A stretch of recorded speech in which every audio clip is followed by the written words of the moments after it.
You wanted the best. You've got the best podcast. The hottest podcast in the world. The Chris Voss Show. The preeminent podcast with guests so smart you may experience serious brain bleed. The CEOs, authors, thought leaders, visionaries, and motivators.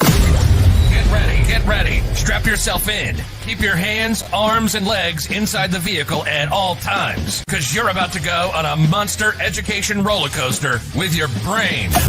Now, here's your host, Chris Voss. Hi, folks. It's Voss here from the ChrisVossShow.com. Well, what can you say, ladies and gentlemen? The opera singer has spoken. Welcome to the big show, my family and friends. We certainly appreciate you guys being part of the big show. We couldn't do it without you guys, because if we didn't have you guys as an audience, we'd just be sitting here talking to ourselves, which is what I do on Fridays. I talk to the wall and my 7 other personalities. The judge says I can't talk to anymore.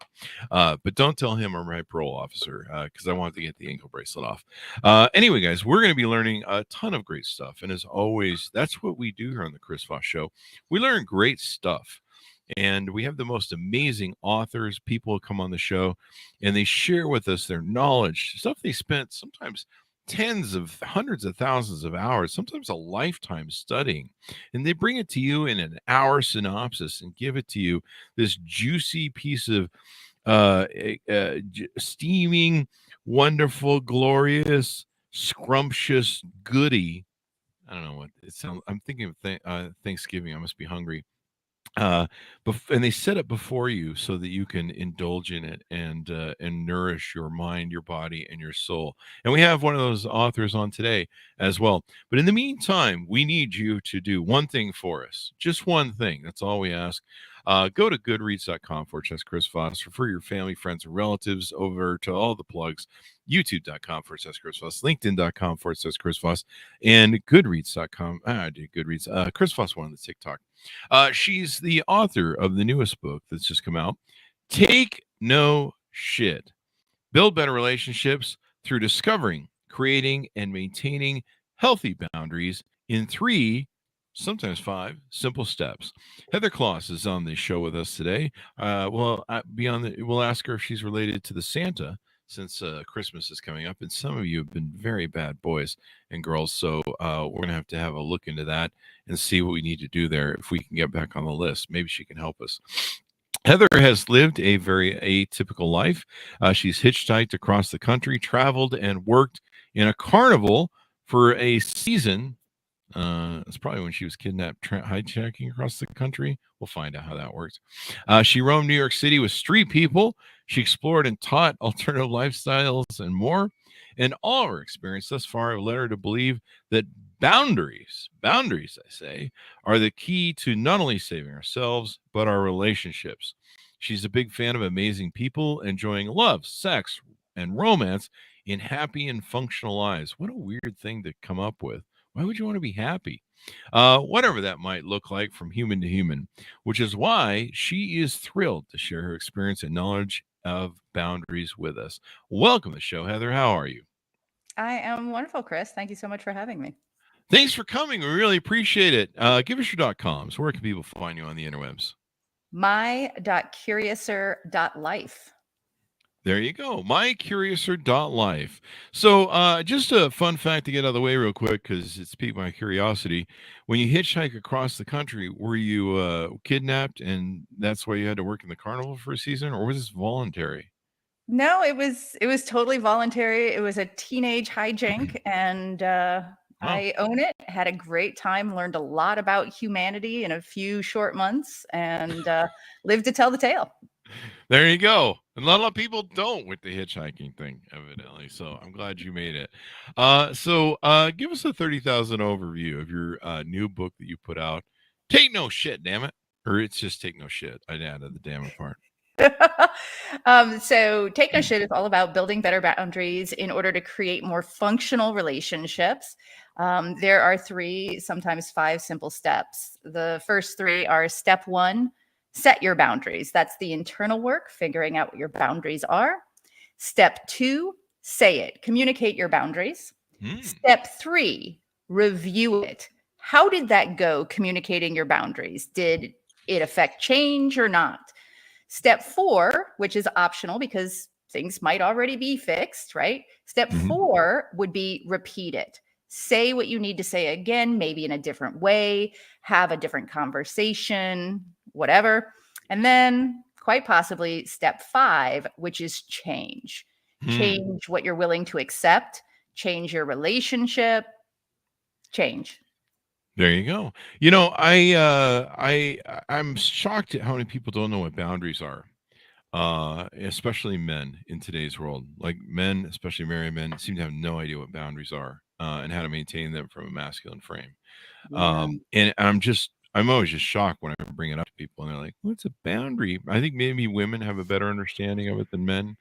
That's just my pulling. But what do you find? Do you find that a lot of people really understand what boundaries are, or is this something we really need a lot more education on?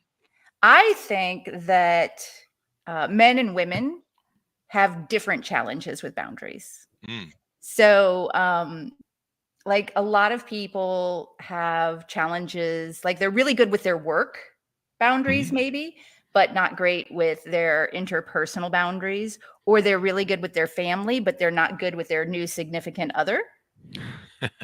Like, so I think everybody has challenges with boundaries in different ways. And that's the Mhm. key is that also what your boundaries are going to look like and what my boundaries are going to look like are going to be radically different because we're two different humans. We're trying to protect and prioritize different things in our lives. And we want to have less of Mhm. different things in our lives. Mhm. So, what you're going to use to protect those things and what you're going to use to keep those things out is going to be different than what I'm going to use. Okay. So what is a boundary? Let's lay a foundation for that. What is a Okay. boundary specifically? So, a boundary is a line between the things that I want to prioritize and protect in my life and the things that I want less of, don't want, or are none of my business.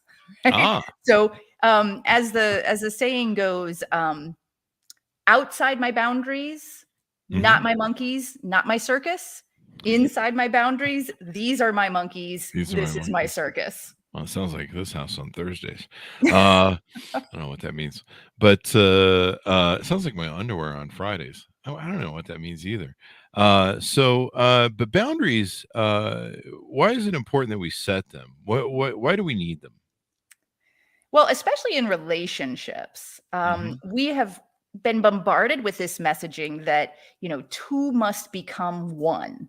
Right. So we end up Ah. with this whole, we got to do everything together. We're attached at the hip. We have to be in lockstep. We have to be in, Ugh. group think, whatever. Mhm. And let's be honest, that's why so many relationships fail, right? It's Yeah. not possible over the long term to be continuously integrated like that. Yeah. So, with boundaries, the goal is to understand who we are as individuals, bring those individuals to a relationship, and then co create or collaborate a relationship in what I call the sweet spot. And the sweet spot is a Venn diagram. Mhm. Big circle. This is what you want. This is what I want. Where they overlap, that's the sweet spot. Right. Mhm. So if you want to go fishing on Saturdays with your buddies and drink beer and shoot targets, more power to you. That's not for me. That's not part of our sweet spot. Right.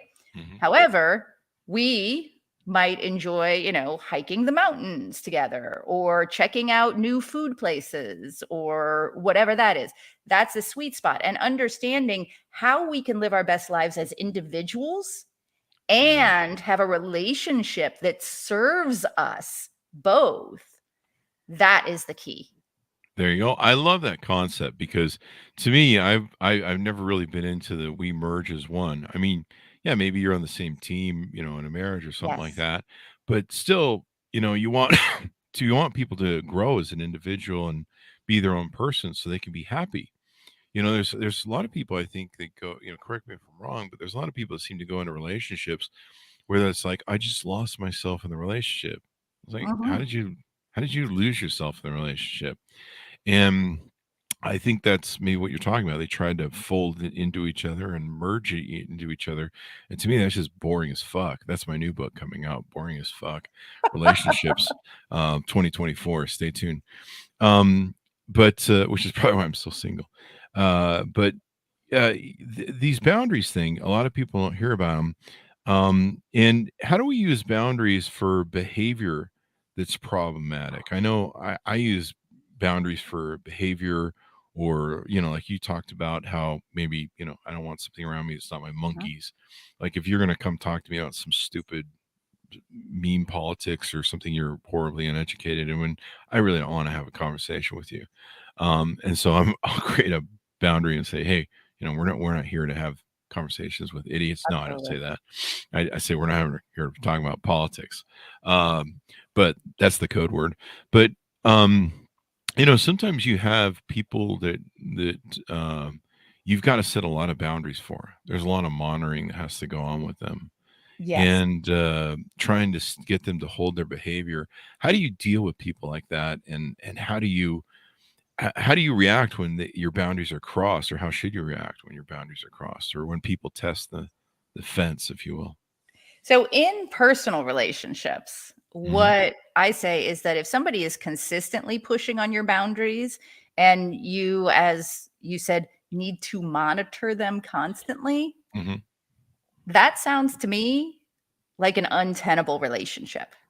Oh. I am not your keeper. I am not your jailer. I am not your mother. I am not here to keep you on the straight and narrow.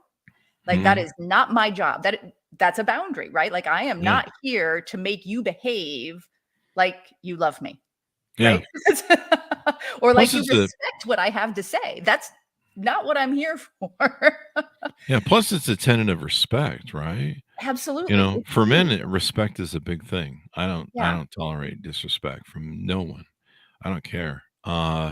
And so when someone's constantly pushing your boundaries or testing the boundary and seeing if you're for real, it really can get annoying sometimes, because you're just Not just like, you annoying, don't it's respect me. draining.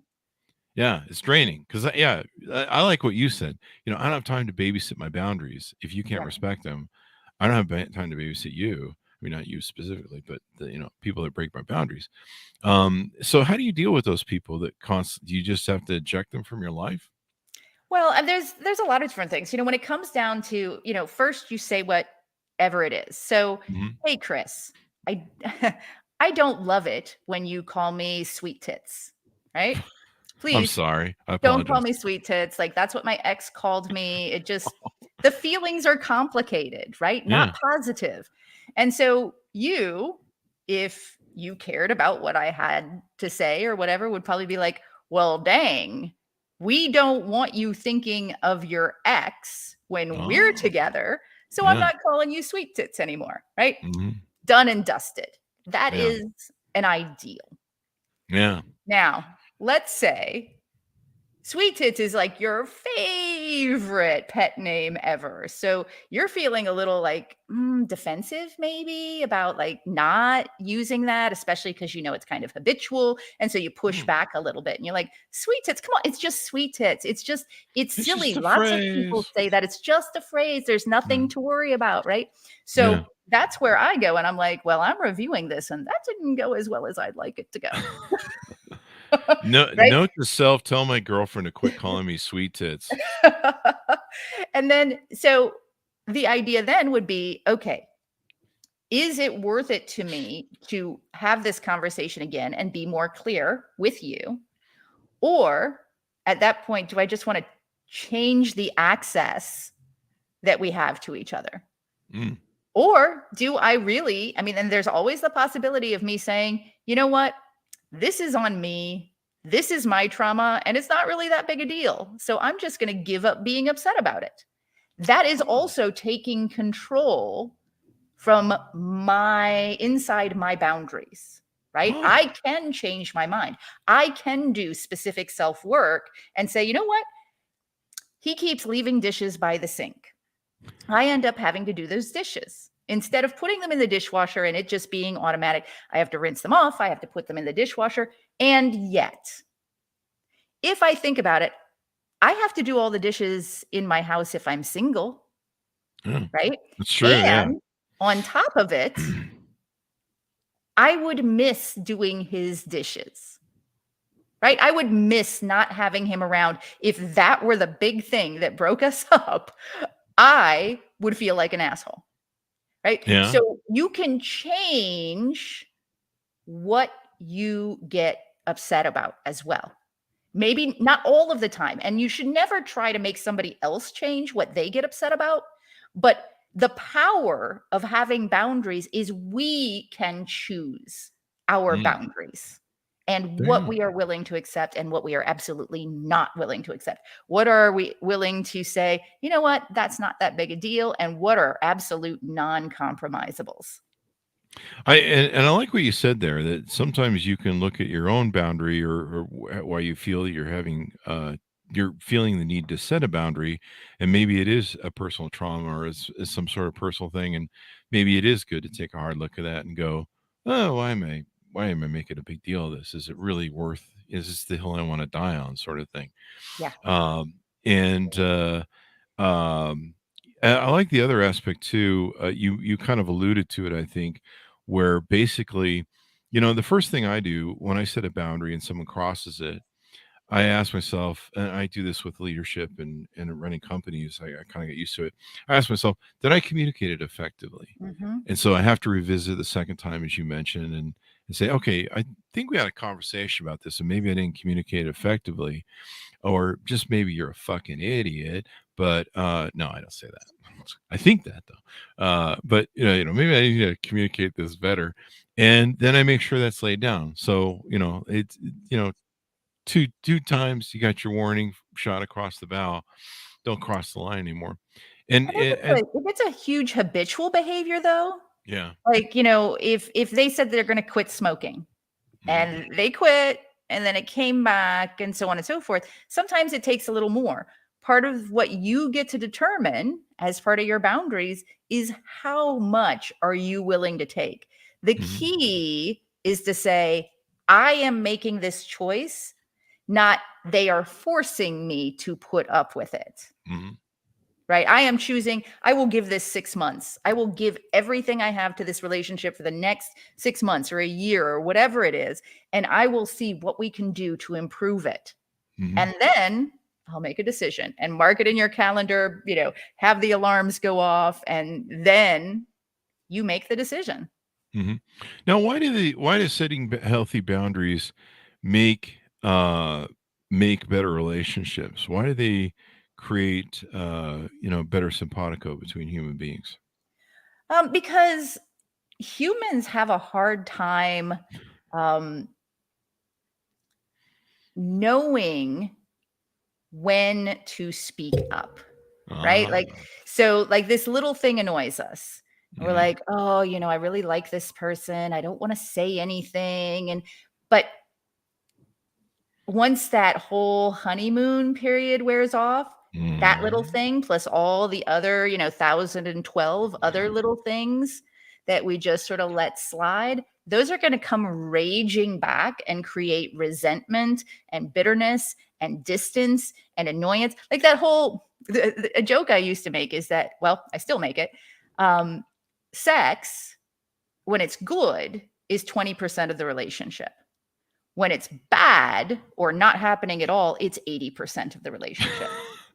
Wait. And that's when you start really getting in arguments about whether the toilet paper roll is on the correct way or the seat was left up or the dishes were left by the sink instead of in the dishwasher. Not just sex, but when you start to feel too entangled Ah. and you're not like super rose colored glasses anymore, right? You need to start Mm. asserting your independence and figuring out what the relationship looks like once you're not like in bed all the time. Yeah. Isn't that funny how that whole thing works out? So boundaries are super important, and we're coming up on what is it, Thanksgiving and Christmas time. Mhm. And a Oh, lot of people have those fights at Christmas, conversations at Christmas. Sometimes you have to set boundaries, like I'm sorry, Uncle Joe, you can't hug me as long as you want, and I'm not sitting on your lap. I've had a lot of girlfriends who have an Uncle Joe like that. Like, I hate going, Uncle Joe always hugs me, and he hugs me really weird again. Anyway, and I'm like, wow, okay, so Yeah. we don't have to go. I mean, we can go get some dinner at some Chinese restaurant if I don't care. But sometimes there's conversations that's going to take place that you're always going to have the political sides of whatever, and then you're going to have some controversy. Nutball Uncle Joe is going to come in and tell you about how, I don't know, John F. Kennedy's running the presidency or some crap, and you're just like, we're just trying to eat turkey here, man. We're just trying to eat turkey and just get along and love each other, and so these are some good things to have. But I think you're right. You mentioned earlier a lot of people are like, I'll just let it slide. She's hot, or maybe women think he's hot. I don't know how women think. But He's a keeper. He's a keeper. Okay. And so you're like, no big deal. I'm just gonna let go. But then all of a sudden, and then you feel like a dick because you've got to finally say, hey, that thing that you're always doing that actually bugs the fuck out of me. Yeah. And then you feel like a jerk because that person's going, well, you pretend like you liked it this whole time for 6 months. And you're just like, no, I really didn't like it. Or it's actually kind of growing on me. And then, and so people are reluctant to set boundaries over that, correct? Yeah, people are super reluctant to do that because, I mean, okay, I've got a chapter in my book that is literally, it's not your fault, right? We are raised to do what our parents say. We're raised to do what our teachers say. We are raised to, follow the rules and get along to go along and, keep your trap shut. Don't make waves, all of these things. And depending on like the culture you were raised in or whatever, it's going to be different variations of that. But overall, nearly all of us have been raised to have craptaculous boundaries. And then even worse, when we get into our first like relationships, young love, right? Where we don't know squat about how to have a relationship. And so we say to our first partner, hey, I really don't like it when you do. What do you mean? Don't you love me anymore?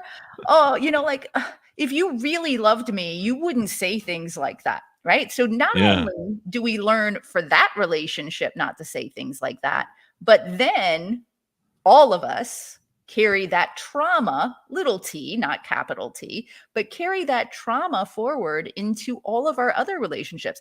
Well, gosh, maybe I shouldn't bring that up because then they're going to feel like I don't love them. And then we're going to have this long drawn out conversation and it's going to suck and we're going to cry and we're both going to feel bad. So I'm just not even going to say that until such a time as it all builds up to a freaking mighty explosion inside my brain. And suddenly we're in the middle of a dumpster fire. Yep. Suddenly you're buying a shovel and bag of lye and digging a ditch in the backyard. Wait. Going out to visit the pig farm. Wait. Yeah. Wow. Okay. You went there. There you go. Yes, hi. I'm a fan. Do people know where your ex-boyfriends are? I'm just curious. Have they been in public lately? Anyway, but no, you're really right. I think men, I see it from a men's perspective because I've been a man. Last time I checked, I've been a man. Hopefully Makes I still sense. am. And so I don't, I know what a man's experience is. And then I have a lot of man dude friends, husband types that walked into that whole what they call it, prison. No, I mean marriage. Anyway, I do the jokes, people. And they have these attitudes of happy wife, happy life, let it roll, make her happy. It bugs the crap out of me. Yeah, she disrespects me. Yeah, I fail shit tests, but happy wife, happy life. And then it's just this slow roll into a hellscape and then when I hang out, I'm like, you're letting that go on? Like, I would never tolerate that in a million years. Like, she'd be on a space shuttle to Mars right now. Somebody talks to me that way. But a lot of guys have the problem setting boundaries. Like most men I talk to are like, "What the boundary?" And I'm like, "Dude, this is why this is why your wife hasn't had sex with you in 10 years." And it's really important to set boundaries, especially as a man. I think women look for that sort of they look for a man who stands up for himself and can set boundaries and can provide structure in an alpha frame where he can say, hey, this isn't cool with me. I don't think women like a man who's a pushover. I don't know. I could be I wrong. think I think humans in general. So Mhm, one of the functions of boundaries is mhm, not just to keep out what you don't want, mhm. but to maintain your energy and resources for the things that are a priority to you, Ah. right? So if you look at it from that standpoint, it is really hard to be passionate about somebody who can't bring it. And if they are, as you said, like a doormat, Yeah. then they're Yeah. not bringing it, right? They're not bringing There the it is. passion to you. You're Mhm, not bringing the passion to them. It's all a big muddle. It's hard to be passionate about mhm. somebody that you feel like you have to like mother Yeah. or, check their phone to make sure they're not doing what they were doing last week or, Uh-huh. like this is where it all goes to hell. Yeah. Is, we start giving in on these little things that really in the long run don't matter.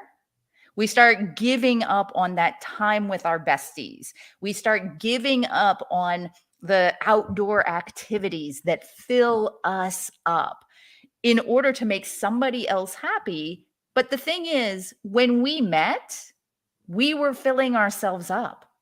Mhm. And so now we're doing the, oh, well, I don't want you going on that trip this weekend. Well, yes, you know what?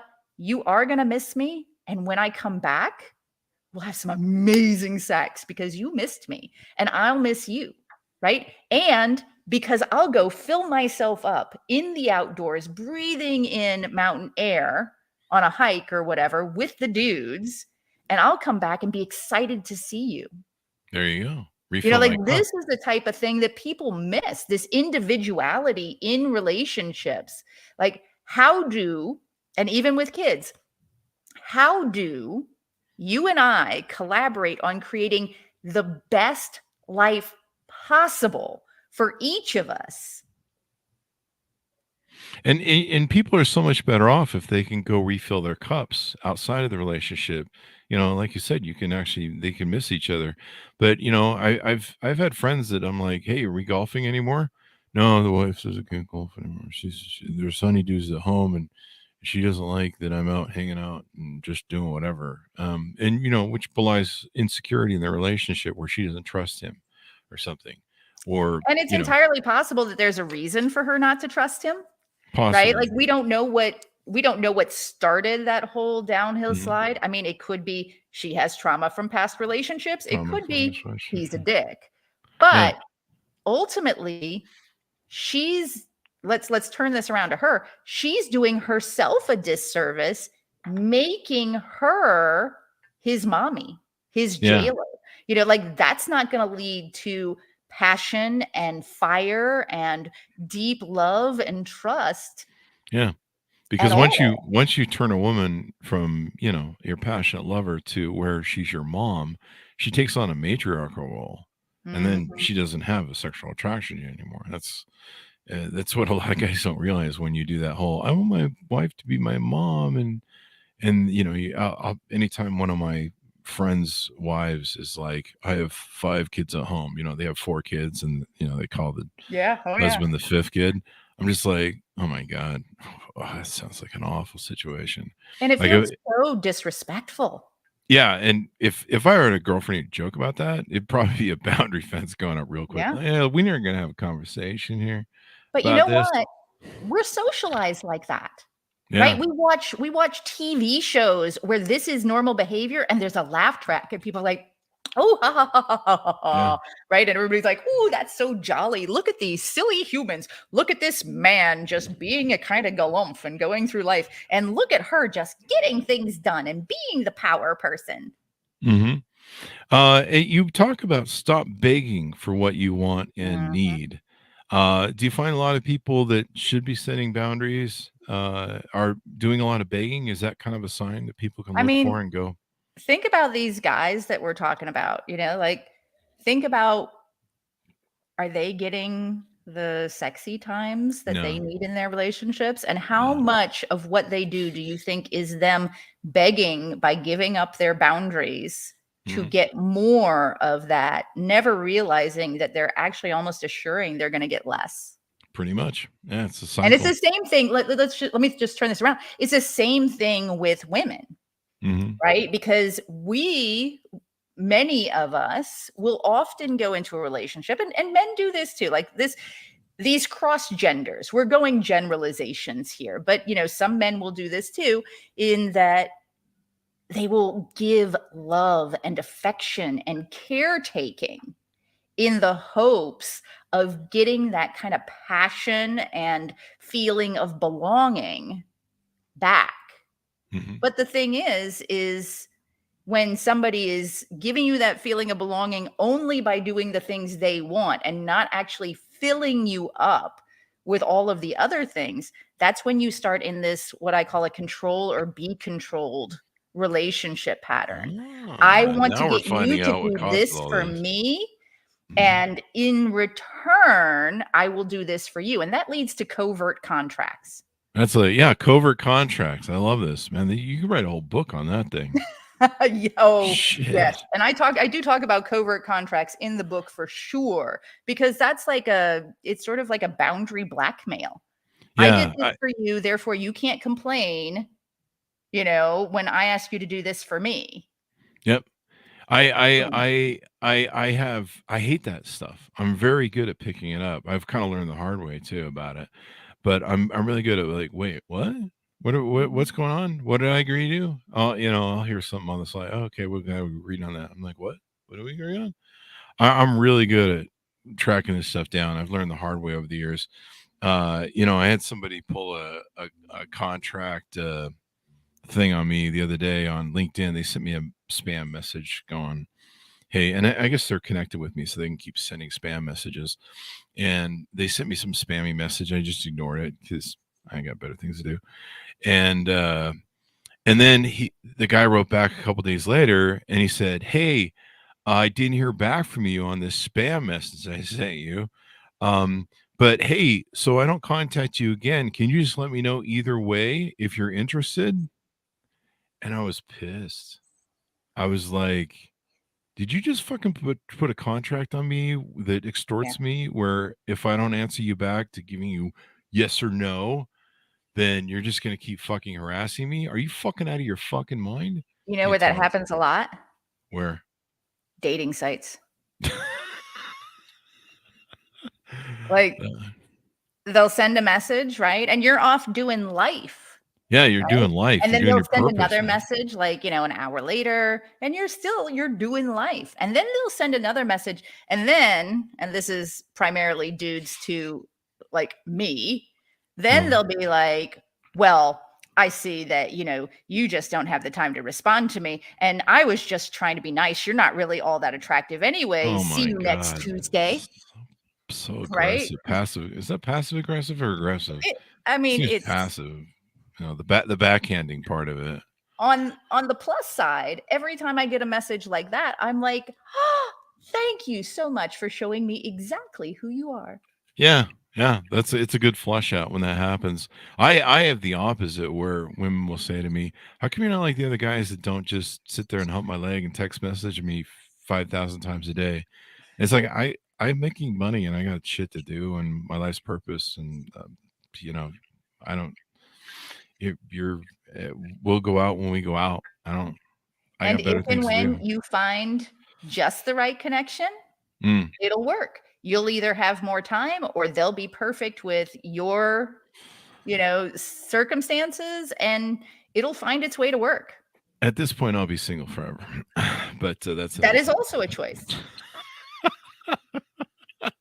But no, it's funny, but, like you say, yeah, dating sites, I've seen people freak out. What was that old movie that I thought was really funny? You're So Fucking Money, and the guy gets the girl's number, and his buddy tells him, "Don't call that thing for 48 hours," and he Oh, calls her, and then he leaves, like, 50,000 messages. yeah. Yeah, that's what that kinda reminds me of.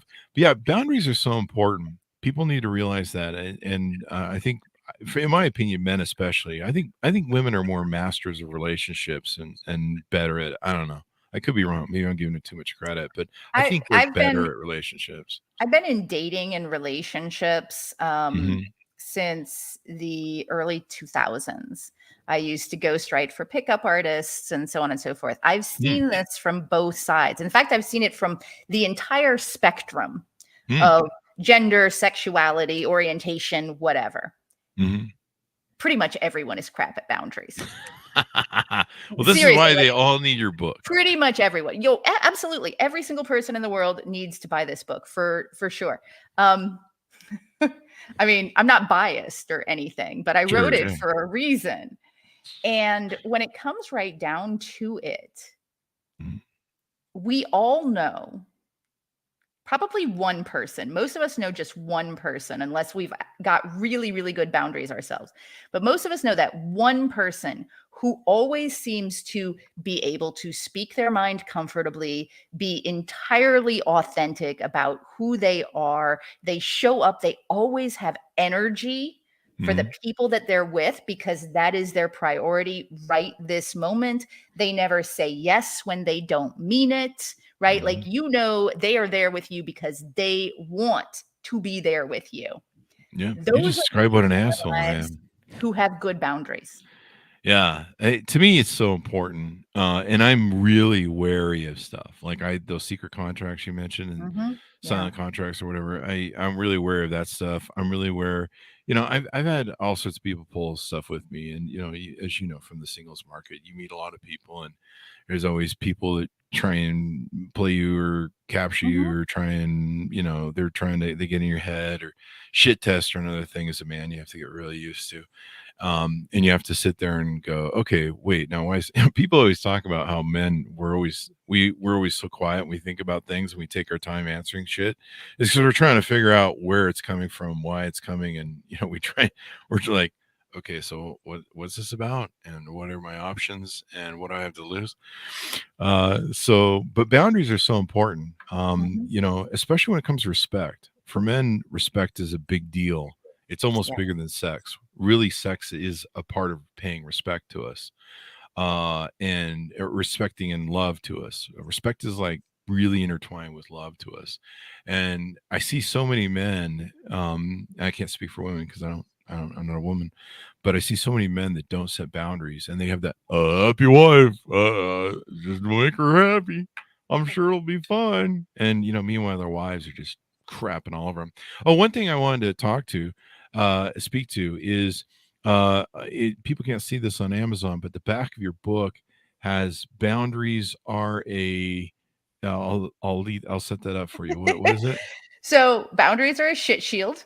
Shit. And you have a picture of an umbrella with shit raining down.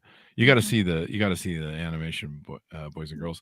But yeah, you've got a picture of an umbrella and shit's raining down. I love this. It's a shit shield. It is it's an otter wearing Victorian clothing, holding an umbrella with little poops raining down on the umbrella. And that's a funny story because when I started writing this book, part of the research I did, since I had been a decade and a half into having set my boundaries and learning to live my life boundaryful, I started interviewing people through Oh, all walks of life about their boundaries. And I wanted to find out more about the beginner's mindset again. I wanted to find out about people in different stages, what types of boundary challenges people have had. A lot of these people and examples are actually in the book. wow. And one of the people that I spoke to, we were talking and she said, my therapist called boundaries a shit shield. And I said, aha, right? Like, that's it. It's so true. Like, you can literally, like, one of those big clear police shields, people are just throwing it at you and you see it splat and then run down and it is not affecting you Oh at man. all. There Okay. you go. Yeah. You got me with the imagery on that. That got right into my head. The splat part. But yeah, you're sick of people's shit. So you Yeah. you say, hey man, we got to set up some boundaries here. And And how do you sell boundaries? How do you explain to people that this is not only healthy for them, but it's really healthy for you? And I've had to explain to sometimes to people that, hey, I had some trauma in my life, and I have some, and I think I've dealt with most of it, but I don't deal well with people gaslighting me, and I Mhm. certainly do better with it than I ever have before. But I don't like dishonest people. I don't like people that don't have fucking integrity. So anyway, so I don't want them in my life. It may be based on my trauma, but I try and surround myself with uplifting people that are going someplace instead of having to lie through Absolutely. the world. And so, that's important to me just from an aspect of good humanity or whatever you want to call it, good morals. But still, it will bug me if people lie to me consistently, because partially it triggers my trauma a little bit, but also I go, you're full of shit. And I don't Mhm. want people around me that are full of shit, because I'm full of shit and that's my job. But You're a professional at it. I'm a professional full of shitters. So you won't catch me, but I'll Did catch you you. bullshit today? See how that works. No. Yeah. Did you Yeah. try to bullshit Did you try? today? Yes. What movie is that from? History of the World, Part 1. That's right. That's what a great reference. So, how do you communicate to people that this is healthy? Because like you say early in the show, you talked about how people play it off like, "Oh, come on, I'm just using a Mhm. term that's funny, and I'm just being cute and flirty," and you're like, "No, that really hurts me or offends me or bothers me." How do you communicate with them effectively how important it is for you, so that they kind of go, "Oh wow, I can empathize with that makes you feel." So I would say there's two parts to that answer. Mm. One part is, and I'm gonna brag a little bit. So Heather Shannon is a therapist, and she wrote the foreword for my book, and she had amazing, glowing things to say. Hmm? And one of the things she said after saying all these wonderful things about me is, unless you think that I'm too easy to please, I don't like 90% of what's said out there about boundaries, because it's so aggressive and it focuses so much in on conflict. Hmm. So, which takes me to the second part of it. First, you have to know kind of how to say something, right? Ah, So that you're actually communicating with the other person, not just talking at them. you mean I can't scream at them? I mean, you Respect my can, boundaries. but how well do you listen to what other people have to say when they're screaming at you, Wait, I have to do that? right? Yeah, Oh see, man, this there's the is too thing. much work. Yeah, I don't know about this. This And is then like the an old job. second half of this is, I have a chapter in my book called The Other Side Ethics, where I talk Ah. about ethics and boundaries being two sides of the same coin. Mhm. And the best way to live a life where your boundaries are honored is to work with others and encourage them to set boundaries and honor their boundaries. So when you're having Oh. these conversations, talk about not just, I can't stand this, but Mhm. also, how about let's talk about the types of things that neither one of us want to experience within a conversation, right? Ah. And we build, instead of, because a lot of people talk about conflict and cooperation and what's the big one? Battle? Compromise. Oh, compromise. Yeah, we can't I have that. give I give a piece of me, you give a piece of you, and we both end up with less, right? How about let's look at collaborate or co-create, Ah. the container that we exist within. Mhm. So, gaslighting, for example, how about instead of saying, I don't ever want to be gaslit, Mhm. let's talk about you and let's talk about honesty. Let's talk Ah. about validating each other. Let's talk about trying to understand each other. And Mm. if we ever feel like it's sliding, one of the things I talk about that I bring in from alternative lifestyles is the idea of safe wording. Mm. We have an agreed upon thing where one of us says, hey, don't love the way this conversation is going. We're both getting kind of emotional. Can we set this to the side? Maybe we'll email each other for the next couple of days while we're still, like, even together. but we can like send emails with our thoughts on the topic that aren't super emotional and head up. And then we'll come back to this, Tuesday at dinner. Ah. And that way, what we're doing, again, the whole goal is how can you and I collaborate on creating the best life for both of us? Not how can I talk you into allowing me to do this shit that I want to do that you don't want to do. Geez, you should do couples. You should do couples therapy. So I do coaching Do you? one-on-one. Well, there you go. And I also have worked with couples who have had, Mhm. a couple of challenges here and there. Yeah. And, this is the type of thing where people get caught in these traps, these patterns of relating to one another. Mhm. And there's a lot of ways to handle those, right? Like, therapy. That's Mhm. absolutely, go to therapy, get yourself right if you need to get your head put on right, whatever. Also, from where you are now, how do you take those steps forward to where you want to be? Right? There you go. And that's what I focus on, is what gets us from here to there. What Yeah. would, instead of what would Jesus do, what would future me do? I do what would Pontius Pilate do. So kill everyone's firstborn. I'm an asshole. Crucify, crucify, crucify. That's pretty much how I roll. Yeah. Especially when people cross my boundaries. But I'm going to learn so much. And I think a lot of us are going to learn a lot from this. Give us your final plugs. Tell us how people can onboard with you for your coaching and different things, service you offer as we go out. So my.curiouser.life.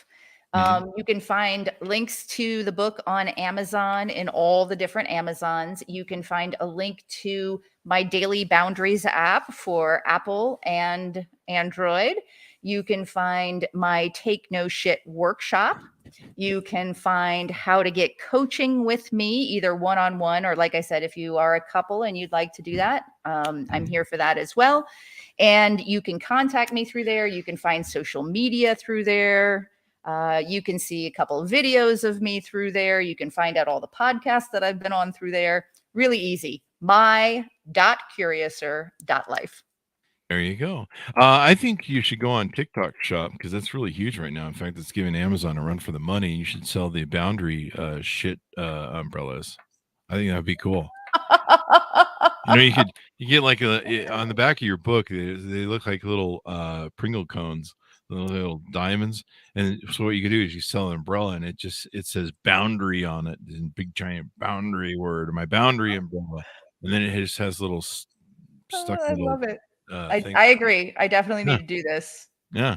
And it's great PR too. You just walk down New York City with that thing and people be like, what is that? And you're like, buy the book. You'll find out.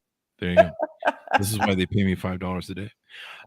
So thank you very much for coming to the show. I think this is a real important topic for everybody. As you said, both men and women need to understand boundaries. And I think it would make relationships a whole lot better.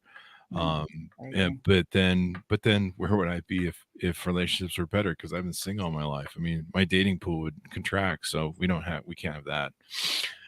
We need divorce lawyers in my life. So thank you very much for coming on, Heather. It's been fun to have you on as well.